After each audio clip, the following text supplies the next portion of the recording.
Evening. You're all set. Okay, good evening. This is June 8th, 2022, and this is the Village of Mamaroneck Planning Board meeting.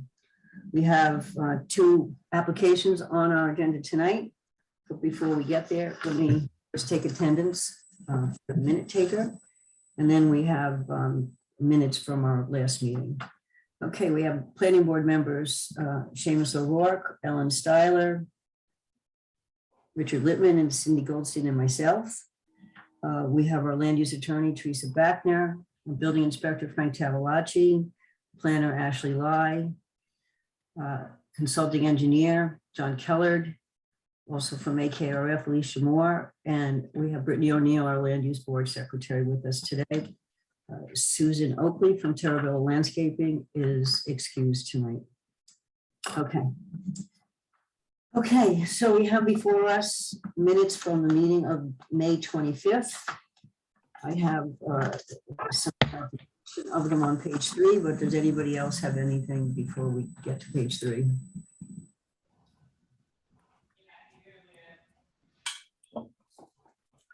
Okay, the bottom of page 3, after the public hearing was reopened, I made note at that time that we had received a email that hadn't been posted to the website because it came so late. But I think that we need to say that in the minutes because it just makes it sound like we just didn't post it to the website.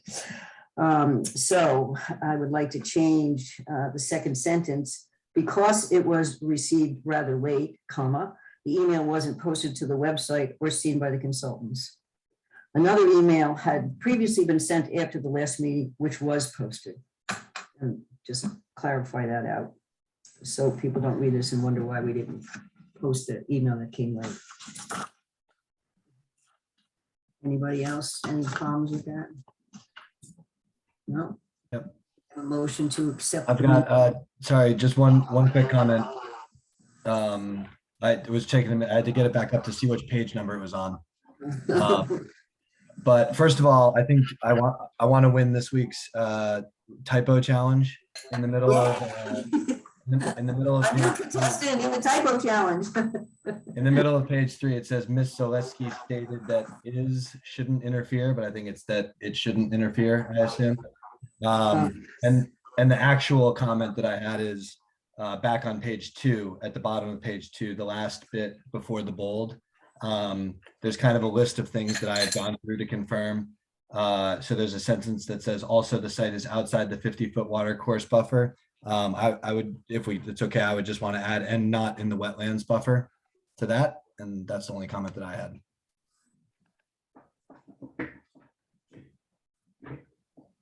Good one. Good additions. Now, there were no wetlands on the site, right? So we can say in a wetlands buffer instead of the wetlands buffer? Yeah, sure. In a wetlands buffer. Yeah. And just because I know there was the one site plan or document that said there was a buffer and then it got amended later, but I think just to get it into the final minutes. If that's okay. When we first started, we started looking at whether there were wetlands there and whatnot, and then we determined there weren't any, so but they got early on. Okay. Do I have a motion to accept the minutes as amended? So moved. Do I have a second? Second. Richard seconds. Okay. Seamus, Yes. Ellen, Yes. Cindy, Yes. Richard, Yes. and I vote yes. Okay. Okay, that brings us to the first item on the agenda, which is continuing site plan review of the application for 1010 Oriented Avenue for site plan approval for a new 2-story single-family dwelling, a cabana and a swimming pool, among other things that are being done on the site. So do we have someone from the applicant with us today to just bring us up to date on what was submitted and changed since the last meeting, which was just 2 weeks ago? Napier. Good evening, everyone. Okay. Brittany, is Christina Zalezzi Can you move her up as panelist also?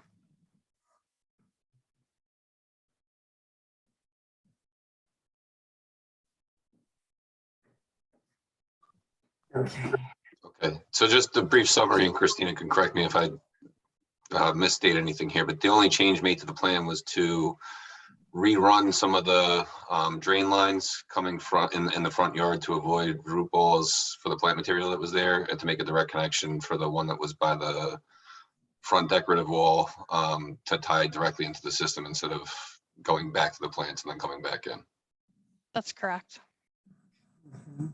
I think there was one other minor change after we submitted that John had picked up, which was just fixing an invert.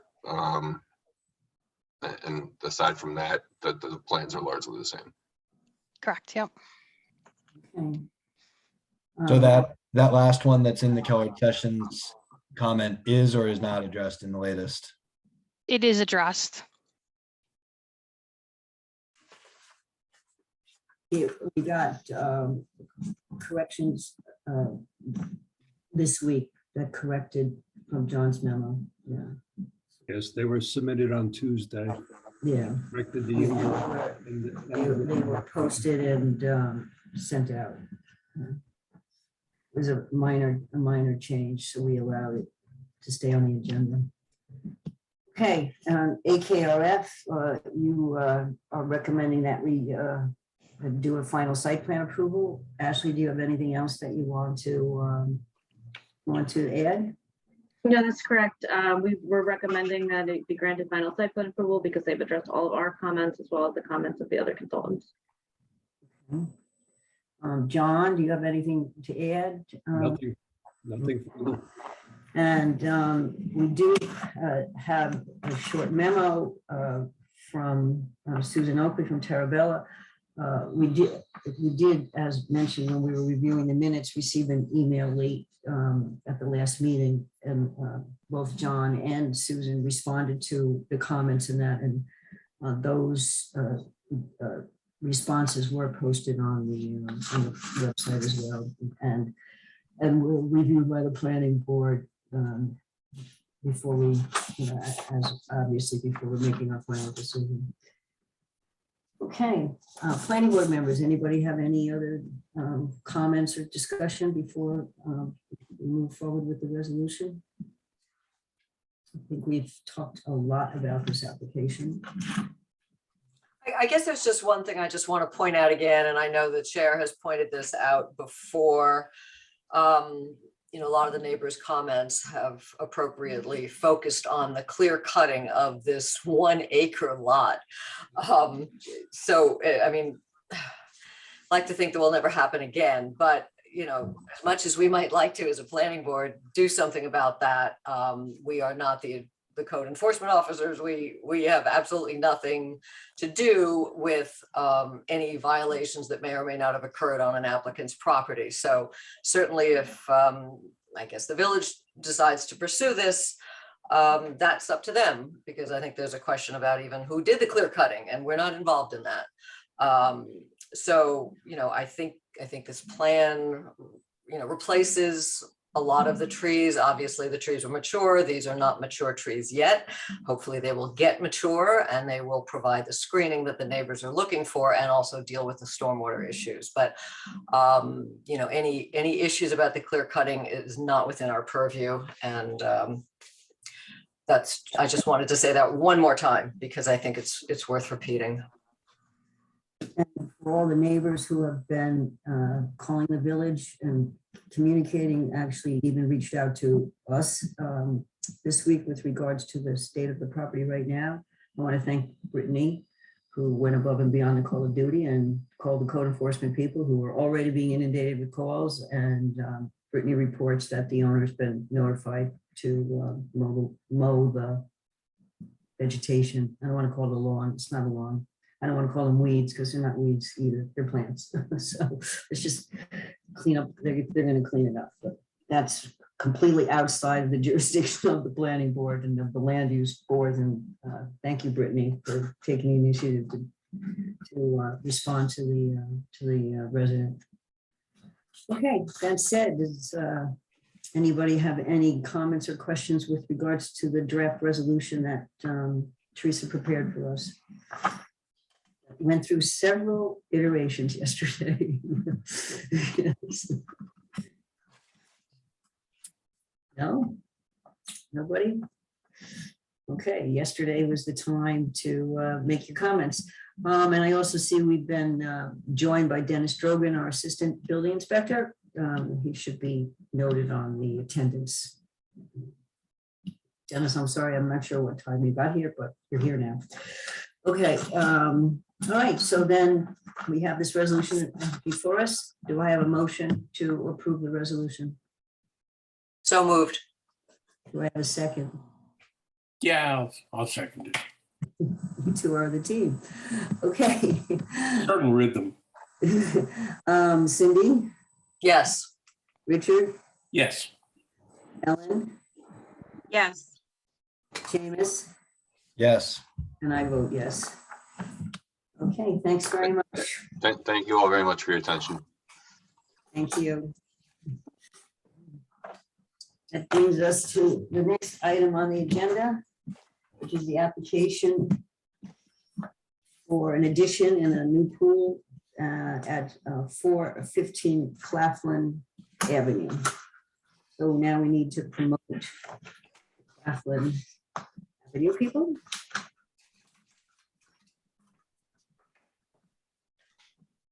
And have them walk us through the changes from the last time we saw them.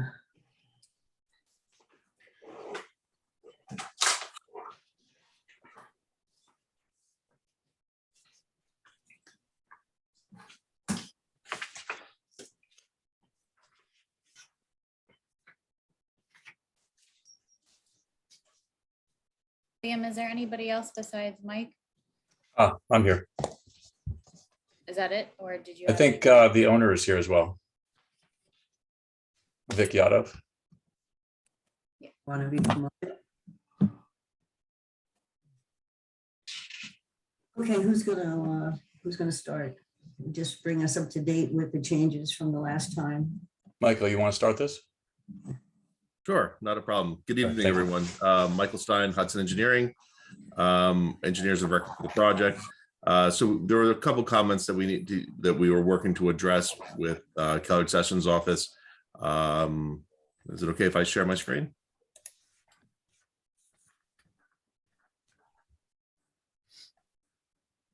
If I can. Should allow you.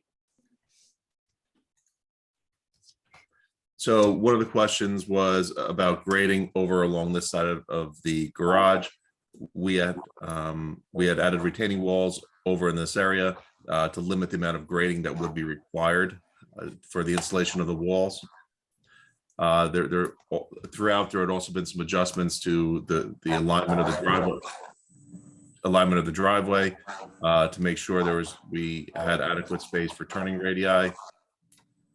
We had submitted a turning radius analysis demonstrating that the ability to pull in and pull into the garage as well as back out and drive back out of the driveway. And I think the one other issue was about adequate cover over top of the pipe to make sure that we had adequate cover for traffic to go over top of the drainage piping, which we had submitted. And basically have gone through addressing all of Keller Sessions' comments.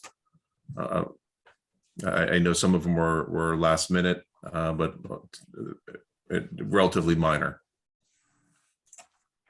Okay. Anything else you want to highlight for us?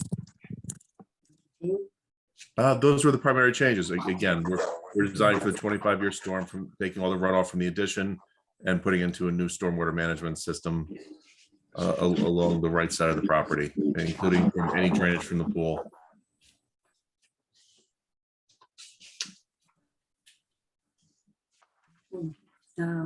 Ashley, AKRF, want to weigh in on anything with this one? So they did make some revisions to the plans in response to our comments, and all of our comments have been addressed. They were primarily about pool and some of the information and where it was provided. So that it seems our recommendation was to discuss the comments from Kellard Sessions and Susan Oakley because those seem to be more substantive. What about the lighting plan? My notes say there was lighting, but I think originally there was, lighting wasn't indicated on the plan. There- I've addressed that on the architectural drawings, Okay. which I can show you if you like. Well, maybe we should just walk through it a little bit. It's things like lighting and sound tend to be things that the neighbors are interested in. I understand. So I can share my screen here. Let's see here. Is that working? Okay, so here, let me just go quickly through all the drawings to the elevations that I worked on. Okay, the side elevation here, everything we have is recessed, so you really can't see any of it in interior lighting. Same on this elevation. On the rear elevation, and the front elevation at the bottom here is we have can lights. Basically, they shine up and shine down, but you cannot see the bulbs on them. I have a cut sheet, so there's one on either side of the front door, one on the side of the entry to the mudroom, and then on the back side facing the pool area, same thing in between all of these doors and windows. And at the pool itself? At the pool itself, there are going to be low-level downlights just around the pathways for walking. And Vic, are you putting lights in the pool?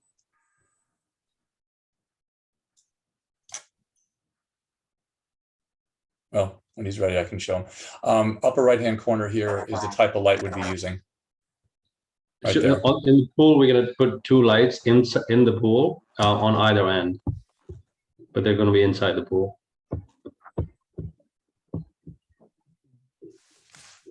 We don't have any wall like a parapet or like any light columns around the pool. It's just gonna be shrubbery. So as you can see in here, here's the end of the pool at the guest space. So these right here are under overhangs, so they're going to shine up. And this is the unit that we're going to use, that size. You can see it a little better.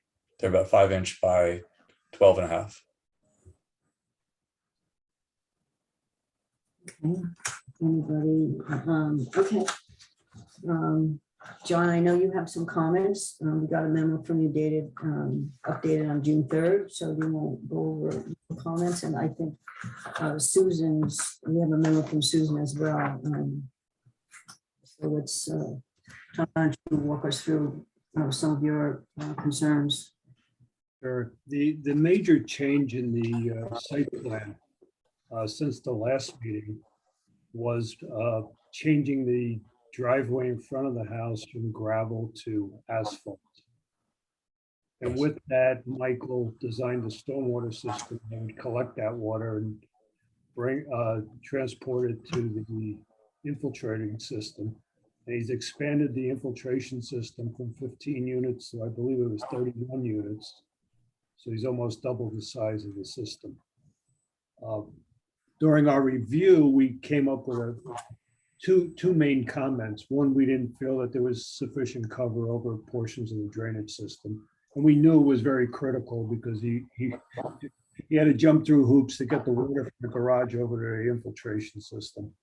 And the second, because he was filling in the driveway area, that fill extended over the root system of 3 of the trees that they're trying to save in the front and side yard. So those were our remaining comments. What was the cover over the pipe and the fill over the trees?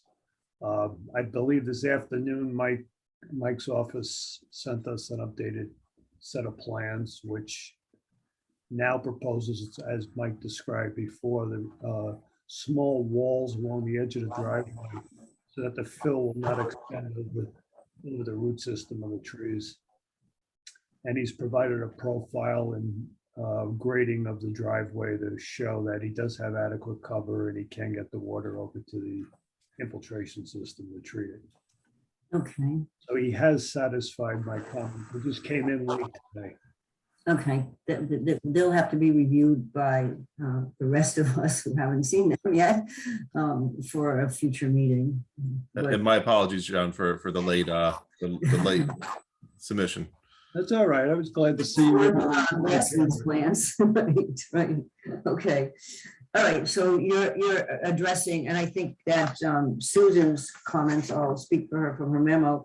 I mean, obviously, she had concerns about covering up tree roots with fill, but also they're making sure that the tree protection was proper for all the trees, and that the tree preservation plan was complete, and then the tree protection information was shown on the drawings and things. So, yeah, I'm assuming that you saw that memo as well.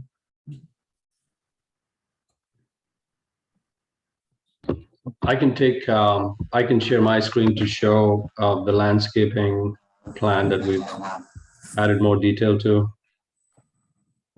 Would you guys like to see that? Sure.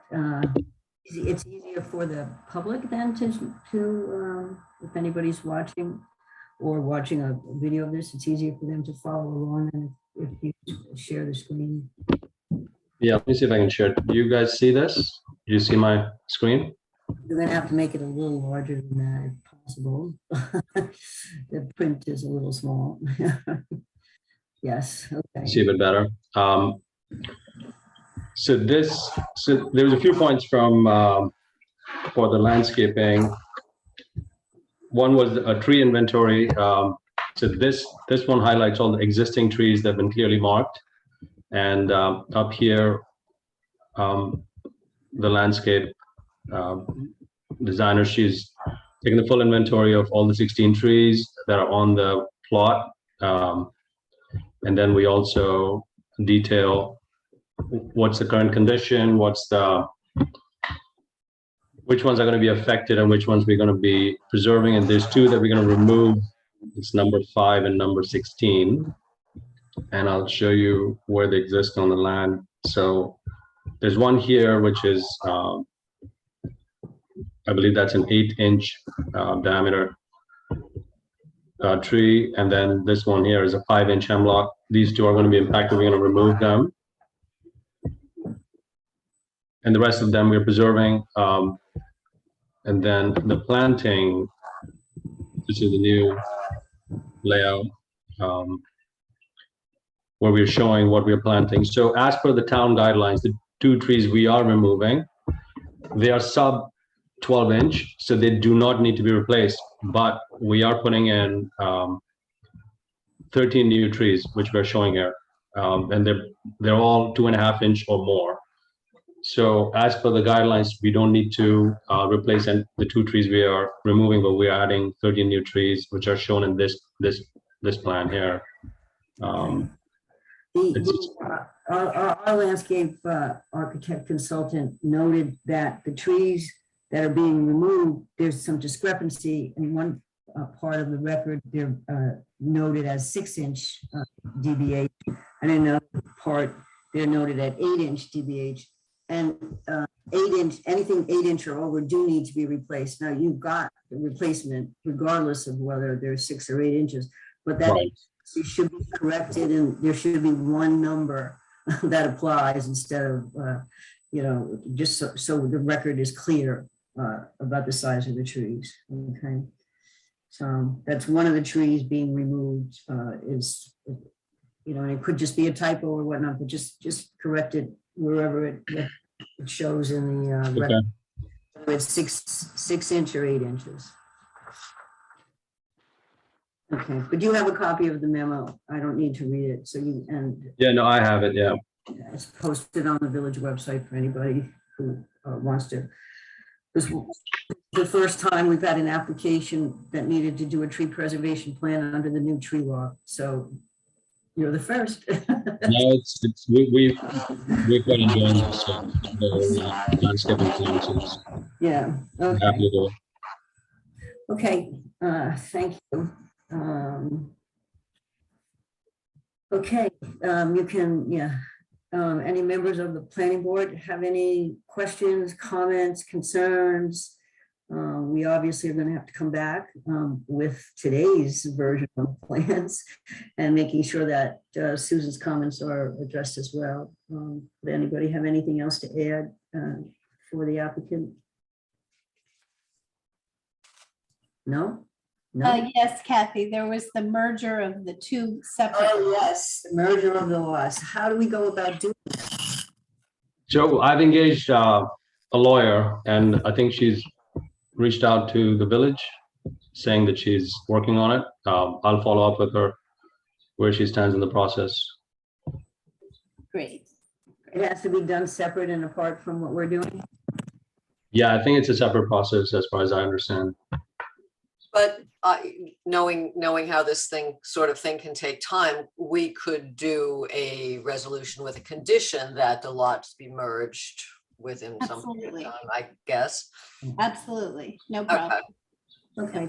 I mean, I think we should assume that would be the case because we can't wait, no reason to hold this up waiting for that, so. Right, right. All right, that sounds like a plan. Okay, it doesn't sound like we have anything major really to address. Since you already have, we were just talking before we came live that we don't have anything on the agenda for our next meeting. But it sounds like you all might be ready to come back to us since you already submitted some plans. But I would ask you just double check and make sure all the comments are addressed. And then if that's the case, we could probably put you on the agenda for the next meeting. Okay. Is that okay with everybody? Ashley's nodding, Teresa only see the top of it, but it's not. Ashley's nodding. All right, okay. All right, so that's how we'll proceed going forward. But just double check anything and obviously to us as quickly as you can so that everybody has a chance to review everything before the next meeting. And I will need a hard copy of what you sent if you're gonna leave it as is, what you sent today. If not, just whatever you update, we will need one set. No. We're gonna resubmit after we check for the trees. Like I'm gonna make sure you're one version, not two. Yeah, great. Just make sure if everything is clean, then you have one more meeting. If not, you'll have to come back. Okay, that's incentive, right? Yeah. Hey, does anybody have anything else they wanted to say? That's You just might let him know, Kathy, to check because it might be an in-person meeting. maybe. An Oh, an in-person in-person meeting, right. We'll keep everybody informed. The governor's order to have a Zoom meeting is expiring next week, I mean. So we could do a hybrid meeting with some people in person and some people on Zoom, but we're not sure. This is all up in the air. Somebody has to give us more information before we make a determination on how we're doing this. We have to make sure we're just following the rules and the law. So just be aware that the next meeting may be in person in the courthouse. What is the cutoff for everybody to have time to review the items we receive? If there are any changes that they need to make, what would you say would be the cutoff to receive those items? That would be John will probably have the most to review. So you already got a head start. Yeah, I'm all set from what I saw Mike submitted today. I think they've addressed all my issues. So if things come in next week. I don't know when Susan is available. She's not here to speak, but it doesn't sound like there's anything major in her comments, so we should be able to accommodate that as well. Okay. So, Does June 14th sound reasonable? That gives us time to type everything, or Teresa time to do the resolution. Yes, Teresa, well, Teresa can start on I would that. much appreciate it. Yes, please. Okay, today's the 8th, that's next, so that would be next Tuesday. Right, yeah, okay, good. All right, everybody, all right, thanks very much. Thank you. Thank you. All right. Thank you very much. Have a great evening. Thank you. You too. All right, that brings us to the end of our meeting. Once again, a very short agenda. And if no one has anything else for today, then can I have a motion to adjourn? So moved. And second? Second. Second by Ellen. Okay, we'll just do a voice vote. All in favor? Aye. Aye. All right, good night, everybody. Night, thank you. Good night, all. Bye.